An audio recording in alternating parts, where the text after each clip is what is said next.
বৰাক উপত্যকাৰ ইতিহাস আৰু ধৰ্মীয় ঐতিহ্যৰ অন্যতম গুৰুত্বপূৰ্ণ অধ্যায় হৈছে দেৱী কাছাকান্তি। অতীজৰে পৰা এই দেৱীক কেন্দ্ৰ কৰি আধ্যাত্মিক বিশ্বাস, সামাজিক সংস্কৃতি আৰু ঐতিহাসিক ধাৰাবাহিকতাৰ বিকাশ ঘটিছে।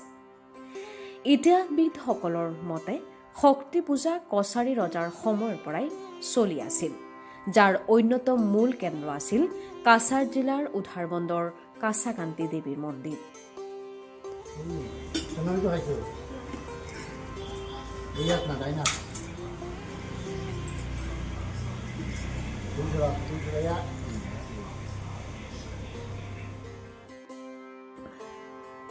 ইতিহাসবিদ উপেন্দ্ৰ চন্দ্ৰ গোহাঁই লিখা কাছাৰেৰ ইতিবৃত্ত আৰু বৰাক উপত্যকাৰ বিশিষ্ট গৱেষক ডক্টৰ সুজিত চৌধুৰীৰ বৰাক উপত্যকাৰ দুখিনী বৰ্ণমালা প্ৰবন্ধ অনুসৰি কোচৰাজ নৰনাৰায়ণৰ পিছত এজন শাসকে কাছাৰত স্বাধীন খাছপুৰ ৰাজ্য প্ৰতিষ্ঠা কৰা বুলি জনা যায়।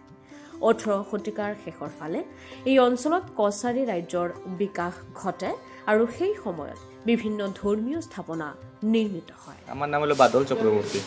আপনি কত বছর ধরে এখানে আছেন? আমি তো 2015 থেকে এখানে আসছি, মানে 10 বছর হয়েছে আমার এখানে আসা।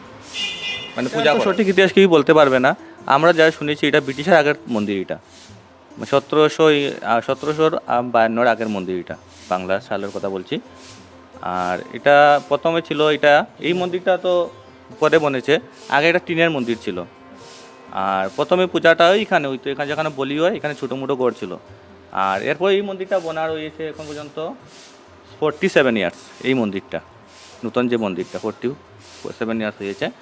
এটা কাছারি রাজা কৃষ্ণচন্দ্র নাম ছিল তাইনের, কাছারির লাস্ট রাজা ছিলেন তাই, কৃষ্ণচন্দ্র দেব তাইনের নাম ছিল।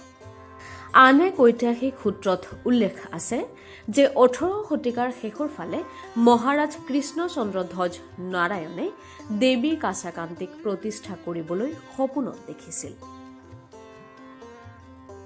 কাছাৰত কাছাকান্তি দেৱীৰ পূজা আৰম্ভ হোৱাৰ বিষয়ে মতানৈক্য থাকিলেও বহুতে এই মন্দিৰটো কোচ আৰু কছাৰী ৰজাৰ সময়ত প্ৰতিষ্ঠা কৰা বুলি বিশ্বাস কৰে। সেই সময়ৰ শাসকসকলে দেৱীক ৰাজ্যৰ ৰক্ষক বুলি গণ্য কৰি নিয়মীয়াকৈ পূজাৰ ব্যৱস্থা কৰিছিল। আনকি কিছুমান ঐতিহাসিক বিৱৰণীত নৰবলিৰ কথা উল্লেখ আছে, যিটো সেই সময়ৰ শক্তি পূজাৰ এটা অংশ আছিল।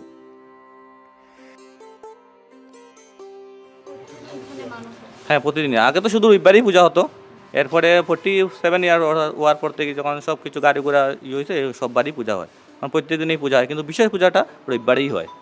মায়ের মাহাত্ম্য বা মা কতটুকু জাগ্রত এখানে? মা খুব জাগ্রত, এখান পর্যন্ত যে আইসে, যে কিছু চাইছে এখন পর্যন্ত ফিরিয়া গেছে না। বহু দূর দূর থেকে মানুষ আয়া, মানুষ করে আইয়া সব কিছুই পায়, মানে যা মানুষ করবা এটা পাইবা।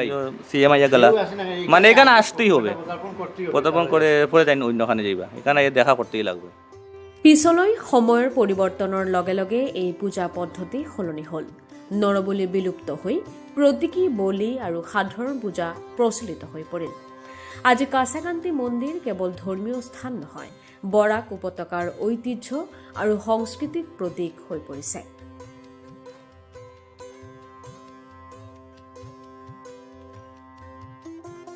আর নাম কাঁচা খাউড়ি ছিল, কাছারিরা এখনো কাঁচা খাউড়ি বলে।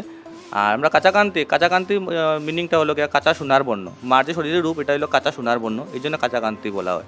আর আগে মায়ের সব কিছু কাঁচা খাইতা, আগে মাসে ফলমূল দিত, এরপর তো ডেভেলপ হওয়ার পরে মাসে মিষ্টি উষ্টি দেয়, কিন্তু মেইন জিনিসটা হলো ফলমূল। এখন যে আমরা মেইন নবীরটা লাগাই শুধু ফলের লাগাই, সাবু কলা আর ফল দিই মেইন নবীরটা ওখানে বনে। অৱশ্যে কাছাকান্তি নামটো কেনেকৈ আহিল জানেনে? মা কালী প্ৰতিষ্ঠাৰ পৰাই তেওঁক কেঁচা ফল আগবঢ়োৱা হৈছিল।